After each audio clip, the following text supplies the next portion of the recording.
Eh bien, bonsoir à tous et à toutes, et bienvenue dans cet épisode spécial, cet épisode hors série du Son du Mur, où nous allons discuter bien de la série, de la saison 7, qui vient juste de s'achever.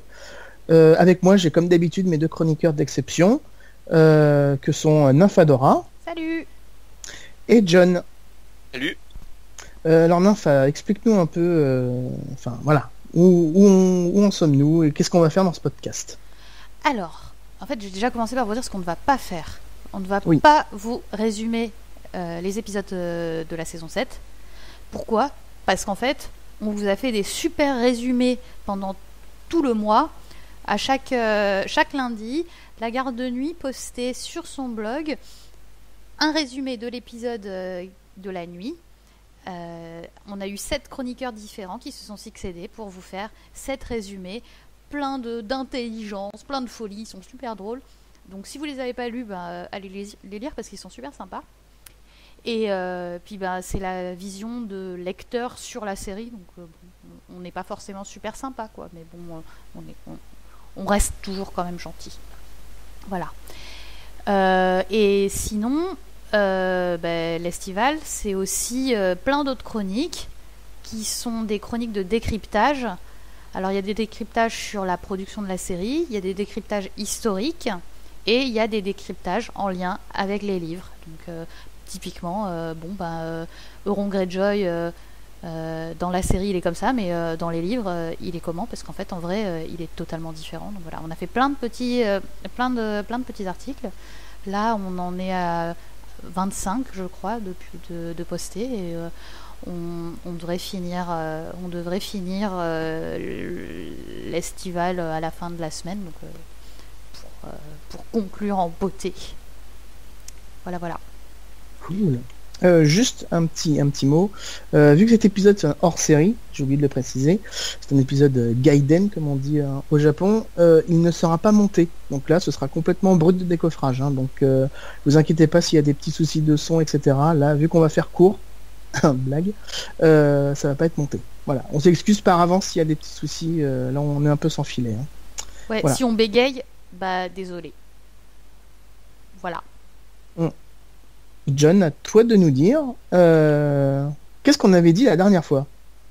Oui, alors moi je vais vous faire un résumé rapide de à quel point on s'est trompé ou on a réussi nos pronostics pendant le podcast qu'on avait fait juste avant la série, que vous pouvez réécouter si vous ne l'aviez pas écouté.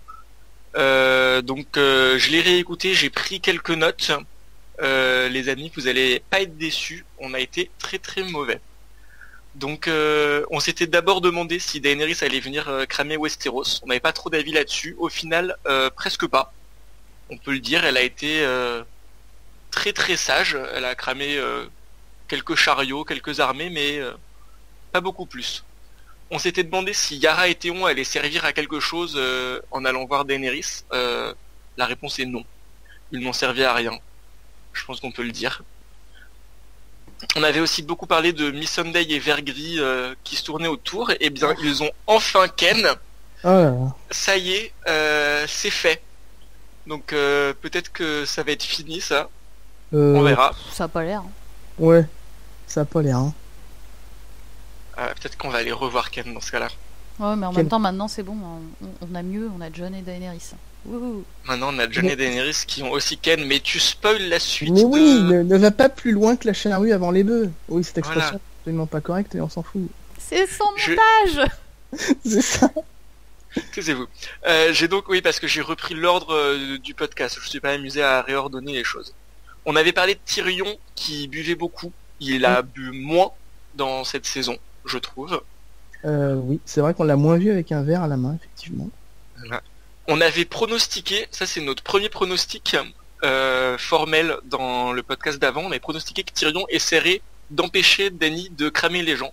Et on a eu raison, donc on commence quand même par une victoire. Un point pour nous.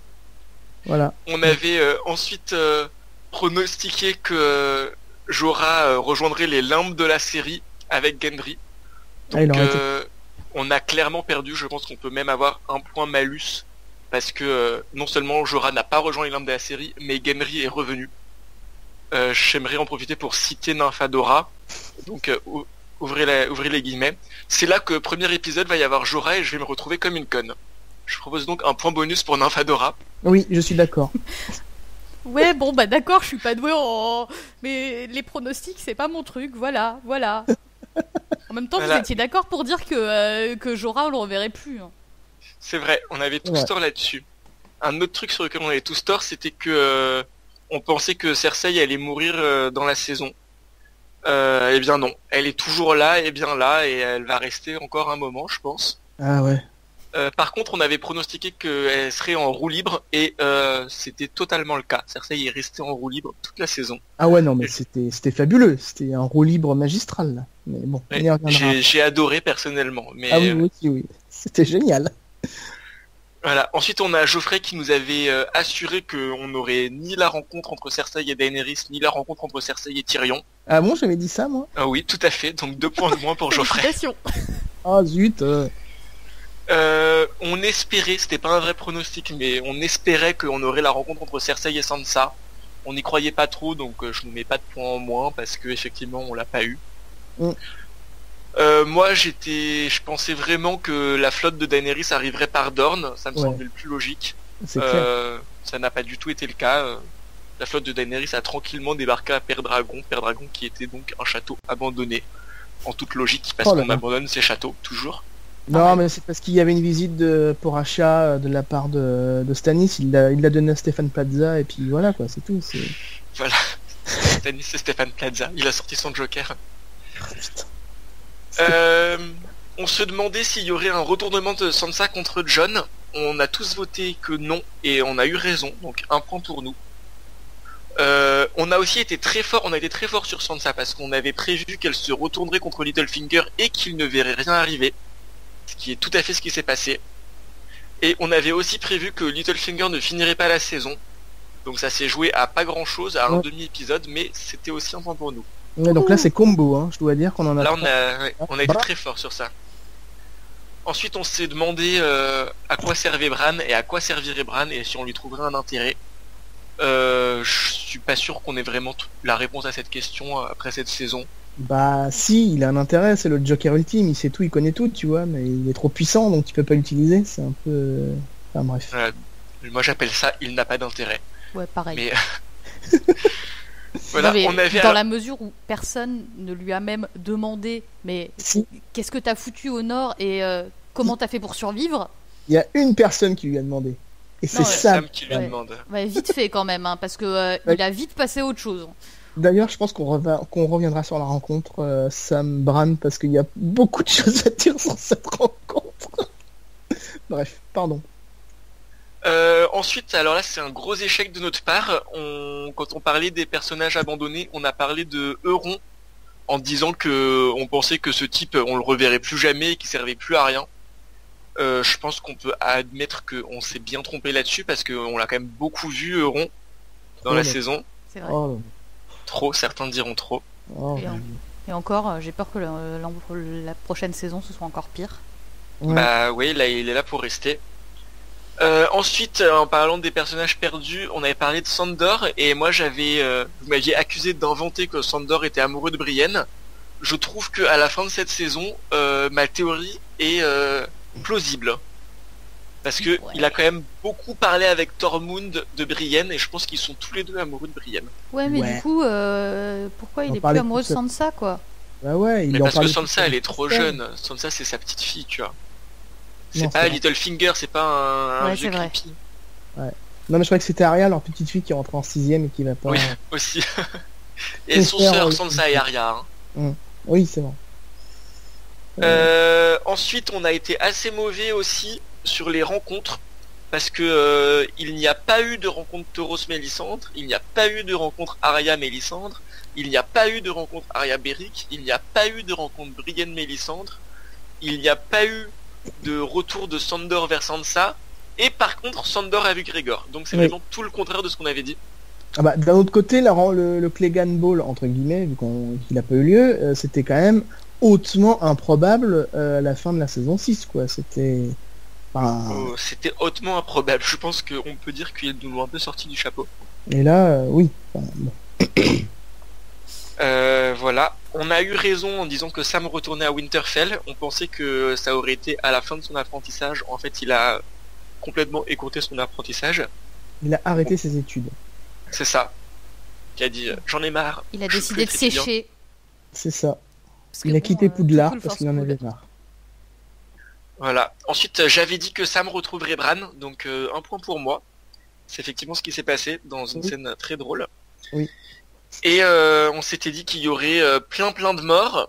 Et au final, à part quelques-uns, genre de tête Tauros et probablement Beric et Sandor à la fin, il n'y a pas eu tant de morts que ça.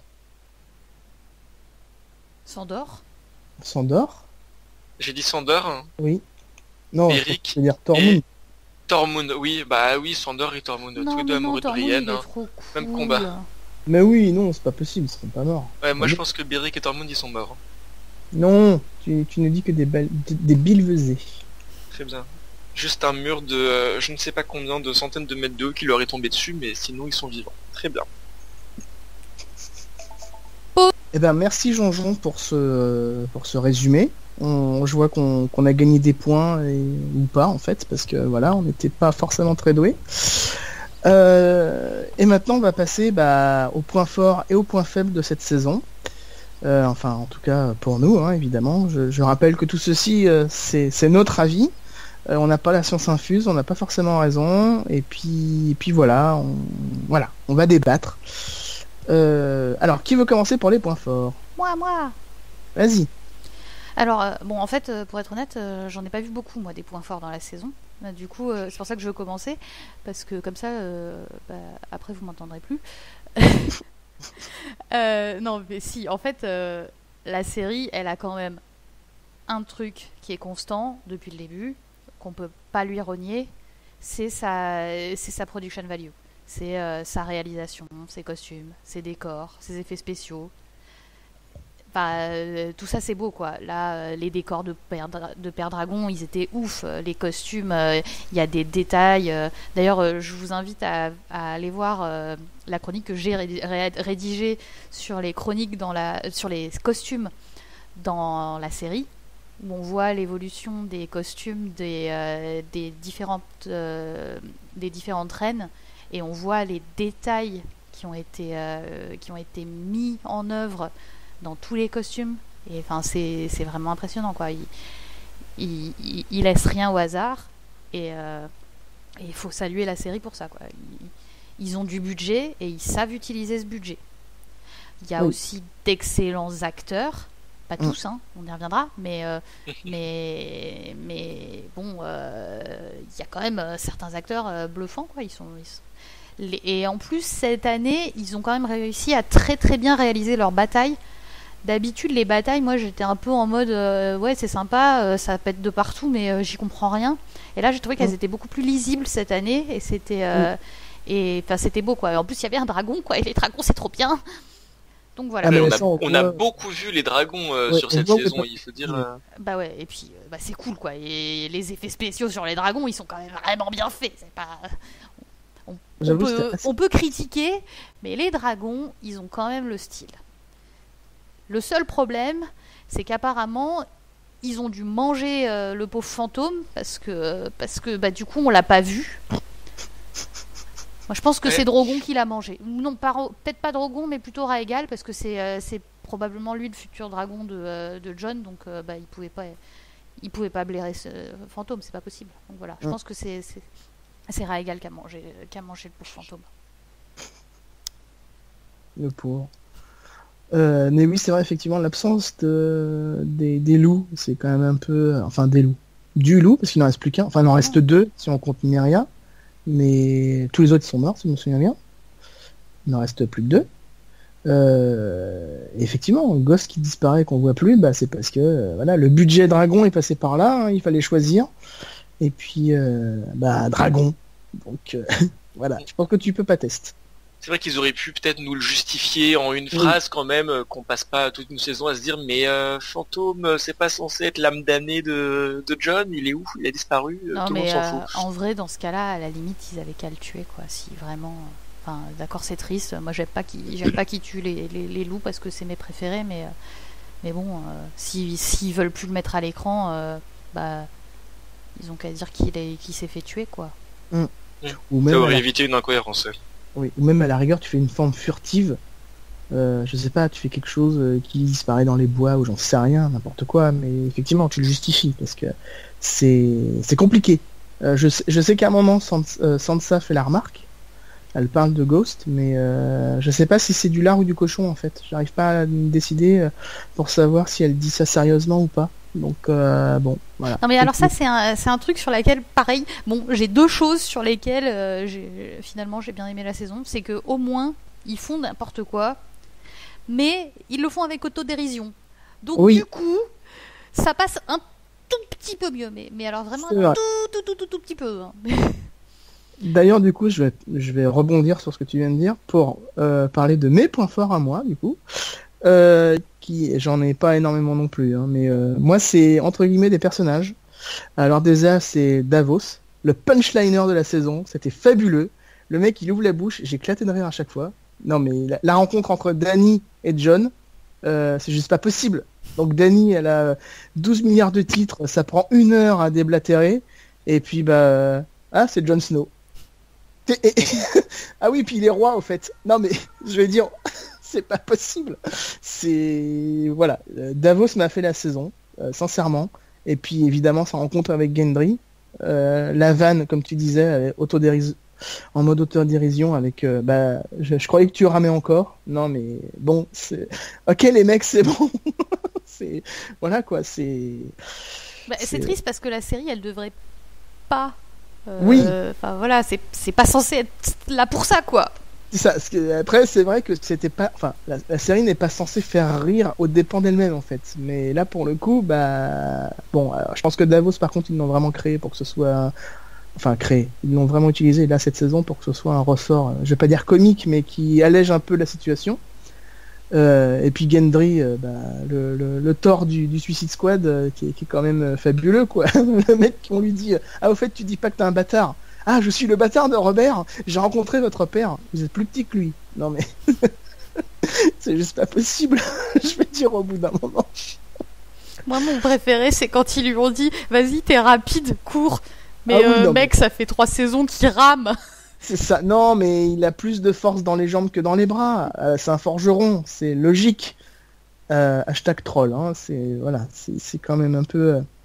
Il a de nouveau disparu d'ailleurs, Gendry, parce qu'il arrive au mur, il donne son message et après. C'est ça. Non, mais il est à Fort-Levant, il est soigné et vu comment. S'il est à Fort-Levant, il est mort. Par contre. Il a des problèmes. Voilà. Ouais. Je pense qu'il a des problèmes. Et du coup, je vais aussi donner mon deuxième point fort de la saison. Alors là, attention, ça va. Je sais que ça va gueuler, mais c'est un point fort entre guillemets d'autodérision. C'est le Suicide Squad. Non. Parce que les mèmes, parce que les vidéos YouTube, parce que juste voir l'image iconique des 7 mercenaires qui vont au mur alors que ça n'a aucune putain d'utilité. J'ai trouvé ça magique, j'ai trouvé ça complètement débile, mais voilà, moi ça m'a fait rire, c'était crétin au possible. Mais voilà quoi, les Avengers, c'est pas. Non mais c'est pas un point fort de la série quoi. Enfin non, c'est pas un point fort. C'est éventuellement un point fort de l'internet qui est un endroit magnifique, mais c'est pas un point fort de la série. On peut pas leur donner des points pour avoir inventé un truc aussi nul. Mais c'est génial. Je pense qu'on reviendra sur le Suicide Squad dans les points faibles avec Nympha. Merci. Parce que je pense que c'est plus sa place. Moi j'ai des vrais points forts moi. Enfin, que je Non mais moi trouve aussi j'avais vrais des vrais points points forts, hein. La production value c'est un vrai point fort. Oui, je disais comparé à Joff, pas comparé à toi. Moi, je suis désolé, c'est un vrai point fort, laissez-moi tranquille. Pardon, vas-y, John. Moi, dans mes points forts, en premier, je mets Cersei, que j'ai trouvé le personnage de Cersei génial dans toute cette saison. Oui. De plus porté par une actrice superbe comme Nympha Laville, les acteurs sont quand même majoritairement très bons. Et Cersei, une fois qu'on accepte qu'elle est partie complètement en roue libre, je l'ai trouvée géniale. Elle est vraiment, elle en a plus rien à foutre de rien. La scène où elle couche avec Jaime et où après il y a la servante qui arrive et elle lui ouvre complètement à poil avec Jaime dans le lit, et où elle en a rien à foutre. La scène où elle dit à Jaime qu'elle est enceinte et où il lui demande de qui elle a dit que l'enfant était et qu'elle lui répond de façon évidente et étonnée, genre de toi, genre en mode mais vraiment j'en ai plus rien à foutre. De toute façon, ceux qui sont pas d'accord avec moi, je les tue. Elle est partie, mais elle est géniale. Et en même temps, dans son délire complet, je la trouve très très forte. Elle a quand même un très bon sens stratégique qui est arrivé. Ouais, bah oui, c'est sûr que dire qu'elle est enceinte de Jaime alors qu'elle a Euron qui veut se marier avec, c'est trop une bonne idée stratégique. Non, mais à part ça, enfin ça c'est dans le j'en ai plus rien à foutre de rien. Mais d'un point de vue stratégique, enfin, elle a quand même, sur le début de la guerre, elle a quand même éclaté tous les plans de Tyrion. Elle a quand même complètement manipulé Jaime à beaucoup de moments. Enfin, je trouve qu'elle gère très bien son petit empire. Donc j'ai beaucoup aimé Cersei. Oui, moi aussi, ouais. Je pensais que l'évolution allait être pire dans le mauvais sens du terme, c'est-à-dire qu'ils allaient vraiment faire n'importe quoi avec le personnage. Alors, ils en font n'importe quoi, mais de manière logique par rapport à la psychologie du personnage telle qu'elle évolue depuis plusieurs saisons, en fait. Enfin, je sais pas si je me fais bien comprendre, mais pour moi, elle est en roue libre, mais c'est pas dans le mauvais sens du terme. Ouais, ils le font bien, quoi. C'est assumé et... Ouais, je sais pas, hein, parce que moi vraiment, en fait, c'est vraiment le coup de Cersei enceinte, ça m'a juste cassé l'arc, quoi. C'est pas... Peut-être que j'aurais été d'accord avec vous si nous l'avait pas faite tomber enceinte et toute heureuse. En même temps, ça lui donne une raison, raison de continuer la lutte. Hein. Ce que j'allais dire. Ça a pas de sens, c'est absurde, quoi. Enfin, je sais pas. Non, vraiment, ça, c'est un des points, ça m'a vraiment gêné, quoi. C'est un truc ça va pas dans le scénario, quoi. Je pense que c'est surtout parce qu'on a la vision des livres, où dans les livres, c'est évident qu'elle peut pas avoir d'autres enfants. Mais dans la série, c'est une femme célibataire, la reine, qui veut se remarier. Elle récupère Euron par la promesse d'un mariage, et pouf!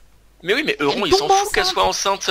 Ouais, Euron, il en a rien à foutre qu'elle soit enceinte, et il en a rien à foutre qu'elle couche avec Jimmy. Oui, mais ça c'est juste parce que la série est débile. Non, mais parce que en fait, il faut accepter que Cersei, elle est partie en dictature complète. Elle a dit, ça vous plaît pas que je couche avec mon frère, bah mourrez globalement. Ça, et après, bon, ok, il faut accepter le fait que tout le royaume accepte. C'est un peu insensé. Mais une fois que on passe ça, je trouve que Cersei était plutôt bien. Oui, je la trouve logique dans sa folie, en fait. Elle fait rien qui ne... Enfin, comment je vais dire ça ? Les actes qu'elle a sont complètement starbés, mais c'est logique dans l'évolution de son personnage. Elle est enceinte, bah ouais, elle est enceinte de son frère, elle s'en fout. La seule chose qui importe pour elle, c'est de rester sur le trône et passer le flambeau à son enfant à venir maintenant. Puisque maintenant, elle a comme le dit John, elle a une raison de vivre. Donc, voilà. Non, moi, mais même la façon dont elle traite Jaime, enfin, je sais pas, j'ai vraiment... Moi, à la fin, c'est absurde, quoi. J'ai vraiment tiqué. C'est son chef des armées, quoi. Enfin, c'est pas n'importe qui. C'est pas Joe le rigolo, quoi. Et hop, elle lui dit rien. Alors ces petits plans avec la banque de fer, machin. Non, c'était, Je sais pas, Ouais, moi je suis pas d'accord avec toi. Je trouve vraiment que, enfin, Jaime, elle le méprise vraiment et ça fait un moment qu'elle le méprise. Ses plans avec la banque de fer, c'est pas du tout absurde. Effectivement, la rembourser pour ensuite pouvoir faire un nouvel emprunt. Ses plans avec la Banque de France, la Banque de France.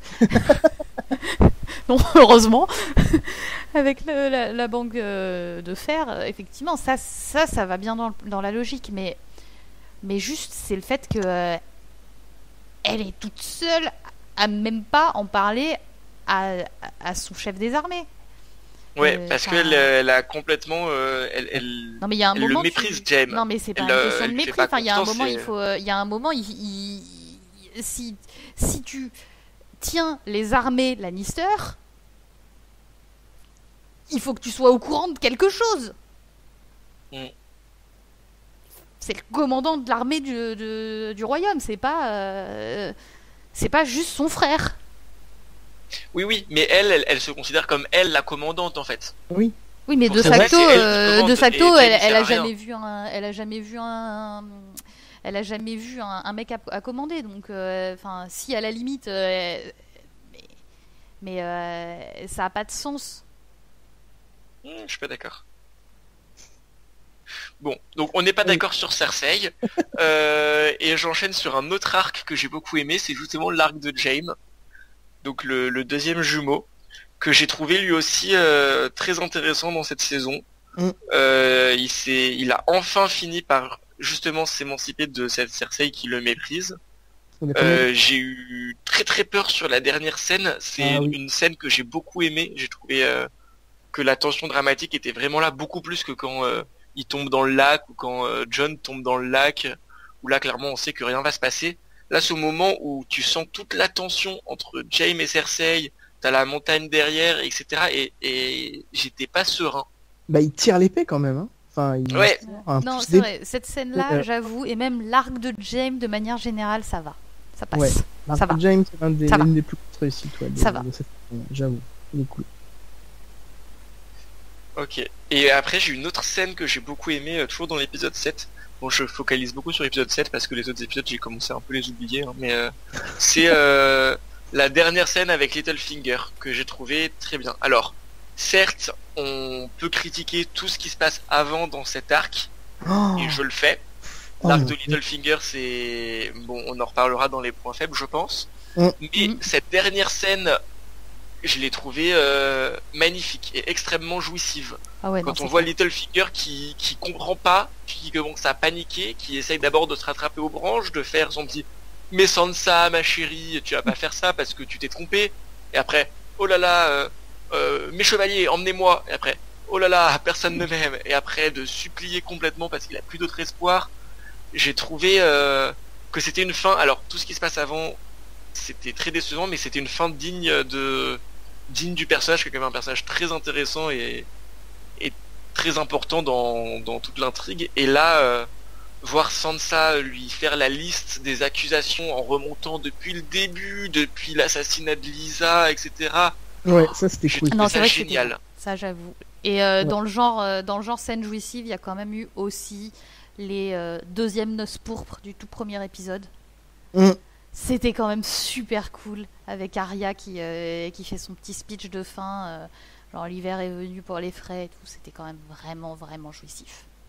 Ouais. Puis tu commences là-dessus et là tu fais ah ouais cool, cette saison va être cool. Bon, après t'es déçu. Un peu, là. C'est ça. Ouais, je suis d'accord, la fin de Littlefinger j'ai beaucoup aimé aussi. J'aurais peut-être un petit chouïa de déception sur la manière dont t'es fini, complètement à genoux en train de chialer comme une fiotte. Enfin, c'est pas l'image que je me fais de la fin du personnage en fait. Bah moi je trouve ça cohérent parce qu'en Même fait Littlefinger il s'embarrasserait pas de ne pas s'abaisser à ça. Il a pas d'honneur, voilà, il va pas se dire non je m'abaisserai pas à supplier. Enfin si ça peut, si ça lui donne 1% de chance de survivre, il va supplier. Hein. C'est ce que j'allais dire aussi dans la conception du personnage tel qu'il est dans la série, effectivement à ce niveau-là. Je le vois bien s'abaisser et se dire c'est bon, j'ai plus rien à perdre, donc de toute façon je pleure et puis j'espère que Sansa avec son cœur de midinette va m'épargner, tu vois. Enfin. Littlefinger c'est quand même un mec hyper intelligent. Tu te dis mais pourquoi est-ce que à aucun moment il ne prend ses chevaliers du Val en leur disant mais regardez cette folle, elle m'accuse de choses totalement folles et vous avez sa parole contre la mienne, moi je suis votre seigneur, enfin pas qu'il essaye au mais moins. Il essaye, hein. Il essaye à un moment, il va voir le Lord. Non, il va voir le Lord en lui disant mais non, vous allez pas vous allez pas me faire ça quand même. Mais il ne nie même pas, à aucun moment il n'essaye d'utiliser son intelligence, quoi. Oui, mais il avoue à demi-mot qu'il a effectivement poussé Lisa Arryn par la porte de la Lune. Donc à partir de là, c'est ça. Toutes les justifications que tu veux, il a quand même tué sa femme. Bah oui, mais du coup, c'est quand même absurde qu'il l'avoue, quoi. C'est Littlefinger, quoi. Le mec. Oui, mais là, tu vois, il était surpris. Ça l'a surpris. Donc il a perdu ses moyens. Il a la Lady de Winterfell en témoin direct, quoi. Donc effectivement, c'est sa parole contre l'autre, mais. Bah oui, mais l'autre c'est quand même l'autre c'est quand même la Lady de Winterfell, quoi. Et lui c'est le Lord Duval. Ouais. Mais le Lord Duval parce que il a poussé sa femme par la fenêtre. Oui, non, mais nous on le sait, mais c'est une jeune fille face à lui. Une jeune fille qui en plus a été mariée à Ramsay Bolton, etc. Face à lui-même qui est donc un homme. N'oublions pas quand même qu'on est dans la société de Westeros, quoi. Et qui a ses propres chevaliers, et en plus la jeune fille qui sont venus sauver la saison d'avant, quoi. C'était pas donc après moi, je pense que Sansa elle en avait parlé avant cette scène avec le chevalier du Val parce qu'ils n'ont aucune réaction. Donc ils savaient très bien ce qui allait se passer. Tu vois que le soldat bouge pas, tu vois que je veux dire, effectivement, la mise en scène te fait bien comprendre que c'était trop tard. Hein. Oui, c'est sûr. Mais bon, il y aurait pu y avoir un petit peu plus de subtilité, voilà. C'est un petit côté jouissif, mais d'un autre côté, tu te dis tout ça pour ça, quoi. En parlant de ça, j'ai vu cet après-midi, en fait, ils ont coupé une scène dans l'épisode 7 sur l'arc du Nord, justement, qui permettait d'enlever un petit peu d'incohérence, même si c'est très très limite. En fait, la scène, c'est Sansa qui va voir Bran pour lui demander des conseils sur comment réagir. Et a priori, c'est là où elle aurait appris le double jeu de Littlefinger. Voilà. Alors, je ne dis pas que c'est une scène... Oui, alors je ne dis pas que c'est une scène... voilà, mais ça aurait permis de un peu mieux expliciter l'arc du Nord. Mais je mets des énormes guillemets, parce que si avec ça, c'est... Mais oui, voilà, c'était tout comme scène. C'était une micro-scène. La description qui en est faite, c'est ça. C'est juste à d'avoir Bran et à lui demander des conseils. Donc bon. Voilà. Ouais. Je vous ai perdu, là, c'est ça. Non, mais là, tu m'as encore plus désespéré sur cette saison, quoi. Ouais. Non, mais t'inquiète, on va aller au point faible, Nympha, tu vas pouvoir te lâcher. Moi, j'aimerais juste rajouter aussi dans les points forts, tant qu'on y est. Il y a quand même eu beaucoup de rencontres dans cette saison, donc la plupart étaient complètement improbables et amenées de façon tout à fait incohérente, mais j'ai trouvé qu'il y avait eu des rencontres intéressantes. La rencontre Jaime et Tyrion, je l'ai trouvée très intéressante. Le dialogue entre Tyrion et Cersei, j'ai beaucoup aimé. Les retrouvailles entre Arya et Sansa, au final, j'ai trouvé ça très sympathique. Il y a, je sais pas si vous en voyez d'autres, mais je trouvais qu'on avait des rencontres intéressantes entre les acteurs. En fait, c'est les moments aussi où eux, ça leur permet, comme on l'a dit, les acteurs sont bons et donc avoir des scènes de dialogue entre bons acteurs, ça permet de rattraper un peu un scénario défaillant. Je pense qu'on va pouvoir passer au point faible avec ce point-là, parce qu'en fait, pour moi, alors certes... Le scénario défaillant. C'est ça. Mais en fait, certes, il y a des rencontres intéressantes, mais le problème, c'est qu'il n'y a que des rencontres intéressantes, et il n'y a pas de scénario pour lier les rencontres intéressantes. On te fait du fan service à gogo. Alors on sait que les gens ils veulent voir un truc entre Tyrion et Cersei. Ils veulent voir Arya Sansa. Donc du coup on a des rencontres, on a des scènes qui sont pas mal. Il y a parmi celles-là, il y en a des cool. Mais c'est tellement du fan service qui n'est pas porté par un scénario que c'est pas possible, quoi. Enfin ça gâche tout. Sandor Tormund, des choses comme ça. Après, leur décharge, je vais me faire un peu l'avocat du diable, parce que bon, voilà, pourquoi pas. Faut aussi avouer que maintenant, on est dans la dernière ligne droite, et ce faisant, je dis pas que c'est bien fait. Je dis pas que c'est fait de manière cohérente, et je dis pas que c'est fait proprement. Mais de facto, tu es obligé de couper plein de trucs, et ton scénario, il devient beaucoup plus simple, puisque là, le scénario, il va arriver ça va être quoi? Ça va juste être les gentils contre les méchants marcheurs blancs. La 8e saison, ça sera ça. Donc là, la 7e saison, ça a juste été... Justement, en fait, tout ça, il y a une charge émotionnelle derrière qui est apportée par un scénario. Le scénario, il est là pour porter, pour t'amener vers des rencontres que tu veux voir. Là, tu as juste des successions de scénettes. Il y en a qui sont cool, mais globalement, t'es limite dans un soap opéra, quoi. T'as des scénettes, et puis t'as rien pour lier le tout. La mayonnaise, elle prend pas, quoi. Enfin... La mayonnaise prend très rarement, oui, c'est vrai. Oui, en fait, le scénario tient pas du tout debout.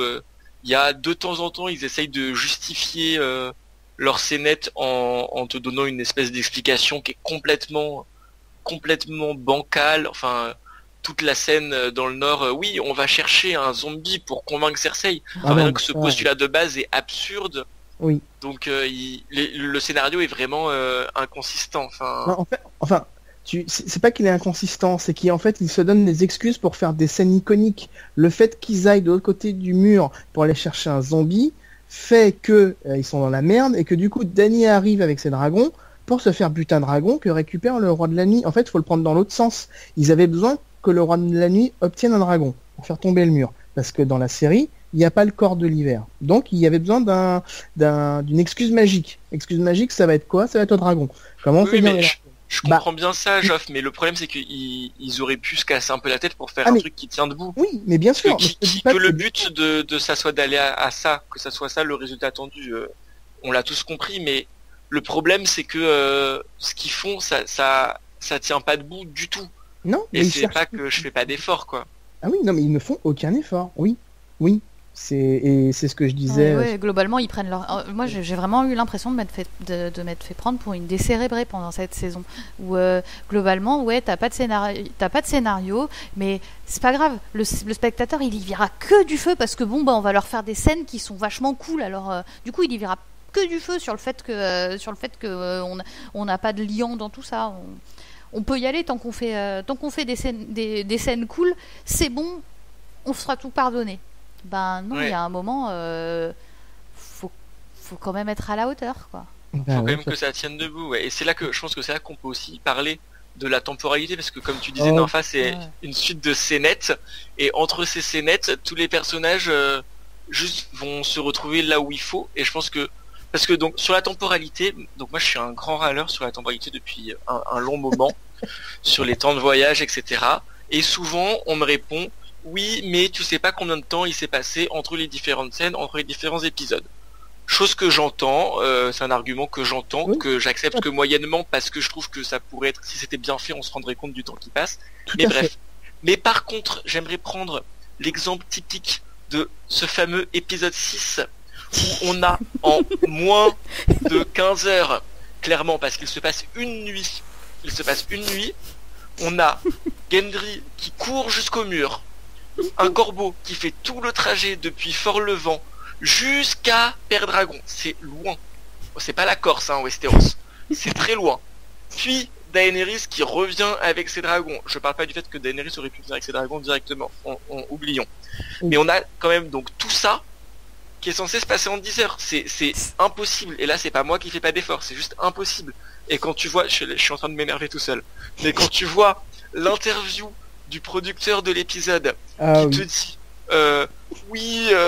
on est un peu conscient qu'il y a des problèmes de temporalité, mais on a essayé d'étirer ça en utilisant le crépuscule éternel au nord. Non mais foutage de gueule. Et qu'il conclut son interview par oui, mais de toute façon si la série avait des mauvais résultats, je m'inquiéterais de ces critiques, mais là comme on a des bons résultats, c'est pas grave. C'est du foutage de gueule assumé. Donc qu'on vienne pas nous reprocher de râler contre le foutage de gueule. Le foutage de gueule est assumé. Je trouve que c'est quand même très problématique pour une série qui pourrait avoir une telle qualité. Moi, je voudrais quand même faire un hommage à ce pauvre Tauros de Myr, qui donc est mort de froid au milieu de la nuit. Mais il avait une épée enflammée et de l'alcool. Pourquoi il a pas fait un feu? Les mecs, ils l'ont brûlé après. Et il est mort de froid. Alors, je vais encore faire avocat du diable. Putain, c'est affreux, j'ai aucune envie de faire ça, mais bon. Peut-être qu'il est mort d'une hémorragie interne, parce qu'il s'est quand même fait bastonner la tronche par un ours. Et ils ont cautérisé la plaie avec l'épée. Alors, je te dis pas que c'est pas débile de pas avoir fait de feu, je comprends. Enfin, quand tu regardes le truc, tu fais, mais il est mort de froid, mais vous êtes débile ou quoi? Vous avez des épées enflammées, bande de cons. Qu'est-ce que vous faites? Mais bon, il y a peut-être d'autres causes extérieures, enfin, ou même intérieures, là, pour le coup, qui ont pu causer sa mort. Ouais, effectivement. Bon, ça l'aurait peut-être aidé d'avoir un feu pour se réchauffer, quoi. C'est ce que j'allais dire. Ça n'aurait genre, pas les mecs, ils se rendent compte au petit matin que le mec, il est mort à côté d'eux, quoi. Non, mais en fait, peut-être que c'est pas un problème de scénario, c'est juste qu'on n'a pas compris, mais les personnages sont stupides. Donc, oui, du coup, si on avait bien de ce compris point de que vue-là, le Jon Snow scénario était pas très intelligent. Hein. Excuse-moi, mais Jon Snow, il en tient quand même une sacrée couche. Oh là là, non mais... On est toujours sur l'épisode 6, hein, on est d'accord? Ouais. Parce que cet épisode, quand même... Non mais l'épisode 6, c'était le combo, parce que entre le feu de Tauros, stupide, le fait que Sandor lance des cailloux pour attirer les zombies, stupide, le fait que Sandor se rend compte qu'avec son marteau, il peut casser la glace et que donc les zombies tombent dans l'eau, mais qu'il ne le fait pas tout autour de l'île. Quelqu'un m'explique ça, si? Et ensuite, Jon qui se dit, oh non, moi je vais pas monter sur le dragon, finalement je vais aller faire un peu d'XP, je vais aller tuer du zombie là. Tu voulais des XP en fait. C'est ça, c'est complètement ça. Ouais, mais c'est ça, mais monte sur ce dragon. Putain, mais c'était pas possible. C'est pas comme si c'était le roi du Nord. Non, et puis en plus, excusez-moi, mais il y avait de la place pour 2 sur le cheval. Ouais. Il y a aussi ça. Là là. Le point Titanic. C'est ça. C'est ça, le point Titanic, oui. Non, mais Benjen, il savait pas quoi en faire, donc du coup, ils se sont dit, bon, bah là, on l'a utilisé. Bon, a priori, on n'en aura plus besoin après. Ouais, allez-y, jetez-le. Et en fait, c'est ça le gros problème. Les personnages ne sont plus des personnages, ça devient juste des outils scénaristiques. Ça devient des objets à utiliser, interchangeables presque. T'as besoin d'un mec qui vient sauver Jon, bah ok, on va utiliser Benjen. T'as besoin d'un mec qui fait du feu avec son épée, bah ok, on va utiliser Tauros et puis Beric. Enfin, ça devient, c'est plus les personnages en fait pratiquement qui sont, c'est juste des objets. Voilà, c'est des petits trucs qu'ils utilisent. Ils pourraient être interchangeables, on s'en foutrait. D'ailleurs, mention spéciale à l'équipe du Suicide Squad. Alors au-delà des 7. Parce que je sais pas comment ils ont fait leur compte, mais les figurants ils changent à chaque plan. Hein. Le nombre de figurants change à chaque plan. C'est quand même, enfin voilà, c'est drôle. Parce qu'il y en a qui sont partis en éclaireur, Geoff, t'as rien compris. Ah c'est ça, d'accord, ok. Oui effectivement, j'ai pas dû comprendre. Quand ils partent du mur, d'accord, ok. Autant pour moi. Mais oui, je crois que l'épisode 6 c'est quand même celui qui symbolise le plus l'échec de la saison. Ah, clairement. C'est le pire du pire pour moi. Il est symptomatique de l'échec de la saison. Ouais. Enfin, non, après, il y a un deuxième truc qui est symptomatique, c'est Bran. Parce que Bran, le mec, il sert à rien, alors qu'il a quand même globalement les pouvoirs les plus importants, à part ceux de sa sœur, parce que bon, quand même, en plus on a une combo, hein. On a Bran et Arya. Arya, elle peut prendre la tête de n'importe qui, et Bran, il a l'intégralité des informations sur tout le monde, sur le passé, le présent, le futur. Oui, et même s'il n'y a pas de Baral, oui. Il n'y a pas de souci. Et ils s'en servent pas. Alors bon, en soi c'est pas si mal que ça, hein, qu'ils se servent pas non plus des pouvoirs illimités de Arya et Bran, parce que sinon ça aurait aucun intérêt quoi. Mais enfin du coup c'est complètement incohérent aussi. Enfin le mec, y a pas un mec pour lui demander mais qu'est-ce que t'as fait au nord, c'est quoi cette histoire de Corneille à 3 yeux. Et puis en fait, du coup, ils s'en servent pour nous donner des visions avec la perruque de Viserys. Voilà. Noré, si tu nous écoutes, on te fait des bisous parce que voilà, t'as dû pleurer à ce moment-là, je pense. On pense tous à toi. Bran, il nous a quand même apporté des très beaux moments de gêne, comme par exemple quand il a vu Sansa, qu'il n'avait pas vu depuis des années et qu'il lui a dit « Oh, tu étais belle quand tu t'es faite violer ». Mais comme disent les jeunes, c'est mal alaisant, quoi. C'est juste pas possible. C'était on dit malaisant, je pense d'ailleurs. Mais... Oui, mais la faute est... Oui, mais c'est... c'était creepy, quoi. C'est juste pas possible. Tu étais si belle quand tu t'es fait violer. Mais what mais... Non, puis en plus, il ressemble à rien, le pauvre garçon, l'adolescence, tout ça. Le pauvre, on dit ça à chaque fois. Ouais, bah j'y peux rien. Écoute, il a toujours pas grandi. Il est toujours en pleine adolescence. Il ressemble toujours à rien. Non, puis j'ai bien aimé la scène avec Mira, c'était cool. Bon, bah tu m'as servi, casse-toi. Hein ah putain, c'était horrible ça. Salut. Bon, d'accord. Oh là là, c'était tellement gratis, quoi, mais c'était pas possible, quoi. Bref. Cela dit, moi, la scène que j'ai vraiment aimé pour de vrai avec Bran, c'est le tout début de la scène avec Sam, quand même, qui est très très drôle. Entre le je suis devenu la corneille à 3 yeux et Sam qui répond je sais pas ce que c'est. Et après, Bran qui dit j'ai des visions et qui ensuite dit Jon arrive avec Daenerys, Sam qui fait oh t'as vu ça dans tes visions, et Bran qui lui sort le parchemin genre bah non en fait j'ai juste reçu un message. Oui, c'est vrai que c'était drôle ça. Je trouvais ça ultra drôle. Et on rejoint un peu le second degré je pense. C'est ce qu'on disait tout à l'heure, c'est ça, ils se moquent quand même d'eux-mêmes, même si enfin c'est bizarre, il y a des moments où t'as l'impression qu'ils se prennent très au premier degré.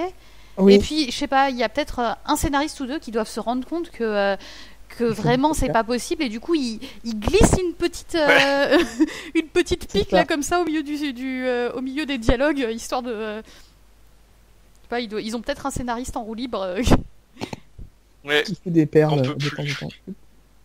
qui est en mode JPP. C'est ça. Bon, pour les points faibles, vous avez d'autres trucs où on a... écoute, il y a toujours Kit et Emilia Clarke, hein, mais bon, ça c'est depuis le début, donc on peut peut-être passer à autre chose direct en fait. Oui. Bah ouais, je pense que vous vouliez revenir sur le Suicide Squad, mais moi je trouve cette séquence formidable. Mais non, mais c'est bon, on l'a déjà évoqué, c'est bon. Ouais. C'est bon, on oublie. Passons à autre chose, passons à la prochaine saison. Peut-être que ça ira mieux dans 1 an et demi, 2 ans, enfin quand ils feront la saison 8, quoi. Peut-être. Qu'est-ce qu'on a comme espoir pour la prochaine saison? Que ça finisse vite. Non, je déconne. Je pense qu'on peut dire que le premier espoir, c'est qu'ils gardent cette qualité de production, déjà, voilà, ce qu'on disait. C'est ça, oui. Qu'on ait des bonnes grosses batailles et des bonnes grosses séquences iconiques. Enfin, qu'on ait des passages vraiment marquants, quoi. Je veux dire, là, c'est quand même la grosse guerre. C'est la longue nuit qui arrive. Donc, ça serait quand même dommage que à 10 mètres du bol de sangria, il se rate et toute la production value et tout ce qui valait le coup tombe par terre, quoi. Ce serait vraiment ballot. Voilà, moi, j'ai entre guillemets plus vraiment d'espoir sur Kit et Emilia Clarke, hein, faut l'avouer. Même si bon, je pense qu'il y en a un qui joue mieux que l'autre. Là, je pense que ça va être vraiment le max au niveau des points faibles de la saison 7, c'est-à-dire que là, il va plus y avoir de scénario du tout. En fait, moi, c'est ça qui me fait peur, c'est que maintenant, concrètement, il n'y a plus que les gentils versus les méchants. C'est ça. Et du coup, ça va être encore pire qu'avant, parce qu'avant, bon ben, ils avaient encore vaguement les intrigues politiques qu'ils avaient semées dans les saisons d'avant, donc il y avait encore un tout petit peu d'espoir. Là, c'est mort, c'est même plus la peine. Mais cela dit, si je puis me permettre, on peut peut-être au contraire espérer que maintenant qu'ils ont plus de toute façon besoin de faire d'intrigues politiques, ils ont plus besoin de faire tout ça, peut-être que on peut espérer avoir un scénario cohérent vu que le peu de scénarios dont ils vont avoir besoin, on peut peut-être espérer que ce peu de scénarios soit cohérent. Je crois qu'il y a 7 épisodes. 6. 6. Dans mon souvenir, c'est 6 d'1h20, je crois. Ouais. Parce que, ils ont vraiment plus grand chose à faire. Hein. Mais ça fait long quand même pour juste une bataille géante contre le roi du Nord. Faut amener les gens, faut trouver un moyen. Les gens, c'est bon, tu les télétransportes, ça, c'est pas... Mais non, justement, là, tu vas revenir à une temporalité normale, tu vois. Ils vont mettre 5 épisodes à monter au nord. Oh non, mais sérieusement. Non, mais tu auras aussi... Il faut quand même arriver à faire descendre le roi de son dracoliche, quand même. C'est pas facile. Ouais. Il y a quand même. Du coup, tu penses que c'est bon, à la fin, les gentils auront gagné, et puis ça y est, l'hiver sera reparti, et Dany et Jon vivront heureux et auront beaucoup d'enfants, ou Je pense que ça finira avec de la casse. Sincèrement, je pense qu'il va y avoir. Jaime, il va crever, Cersei aussi. Bran va survivre parce que c'est la nouvelle Corneille, donc il va survivre, je pense. Après, en ce qui concerne Dany et Jon, je sais pas. Je pense que déjà il y aura forcément quelqu'un qui va se sacrifier en mode ah là là, je suis le héros. Enfin voilà, il y aura forcément Jaime. Je pense que Jaime va se sacrifier. À mon avis, il y en aura d'autres qui vont se sacrifier, histoire d'avoir des vraies scènes iconiques. Qu'on sorte bien les violons. Jorah, il est tout désigné, hein, je veux dire. Le mec, s'ils l'ont fait revenir en le faisant soigner par Sam, médecin, là, en mode de spie, c'est que, oui, il va se sacrifier pour sauver Dany, ou même, ironie du sort, il se sacrifie pour sauver Jon, ce qui pourrait être plus drôle. Mais oui, lui, Jorah, je le vois mourir. Davos qui pourrait se sacrifier aussi. Oui, c'est vrai. Mais je pense qu'il se sacrifiera peut-être, soit en essayant de tuer Mélisandre, ou en essayant de faire un truc avec elle, en fait, parce que leur arc personnel à eux deux, c'est pas réglé, en fait. Est-ce qu'on va revoir Mélisandre à chaque fois? Oui. Je pense. Hein. Oui. Le dit Varys dans l'épisode. D'ici là, ils peuvent avoir oublié. Ils sont censés se revoir, et Varys et elle sont censés mourir. Alors après, voilà. Mais je pense que Mélisandre va revenir et qu'elle va se faire zigouiller. Sûrement par Davos. Après, je dis peut-être de la merde. Je dis même sûrement. Vu notre track record. C'est ça, ouais. Vu notre talent pour les pronostics. Et après, je sais pas pour qui va rester sur le trône. À vrai dire, je m'en fous en fait. Pour moi, l'intérêt du TDF, c'est pas qui va être sur le trône en fait. Je m'en fous. Enfin, c'est pas que je m'en fous, mais c'est pas intéressant. Concrètement, moi, dans les livres, c'est pareil, mais je pense que pour le coup, la série, elle va nous amener vers un truc simpliste, et il faut absolument qu'il y ait quelqu'un sur le trône à la fin, quoi. Ce qui pourrait être très drôle, qui serait un énorme troll, mais qui me ferait beaucoup rire, c'est que en 2-3 épisodes, il dégomme l'armée des morts, et qu'ensuite, ça soit de nouveau la guerre avec Cersei pour le trône. C'est ça. Qu'on vous dise, allez, c'est bon, on a réglé la menace au nord, allez, on reprend nos affaires. Mais ne parle pas de malheur. Ça me ferait beaucoup rire. Mario, toi.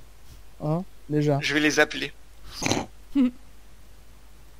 Bon, je pense qu'on peut conclure là-dessus. Ouais, je pense. Sauf si vous voulez rajouter quelque chose. Moi, j'espère que Tauros... Non, pas que Tauros, non, que Beric et Tormund sont morts. Dans l'avalanche, là, parce que vraiment, sinon, c'est insensé. Et j'espère, mais là, j'y crois pas, qu'on reverra Ghost. Oui, moi non plus, je crois pas beaucoup là. J'ai un peu des doutes. Bon, on verra. On va s'arrêter là. C'était donc notre épisode hors série sur notre avis sur la saison 7. C'était l'épisode Gaiden du son du mur. On se retrouve en septembre, le 21 ou le 22 a priori, je ne sais plus la date de l'automne, pour l'épisode habituel, donc l'épisode 3, si je dis pas de bêtises. Et voilà, on vous fait des bisous, on espère qu'on n'a pas dit trop de bêtises et que voilà, vous avez aimé nous écouter. Et puis n'hésitez pas à nous envoyer des commentaires, on sera ravis d'y répondre et de discuter avec vous. Bisous. Salut, merci. Merci.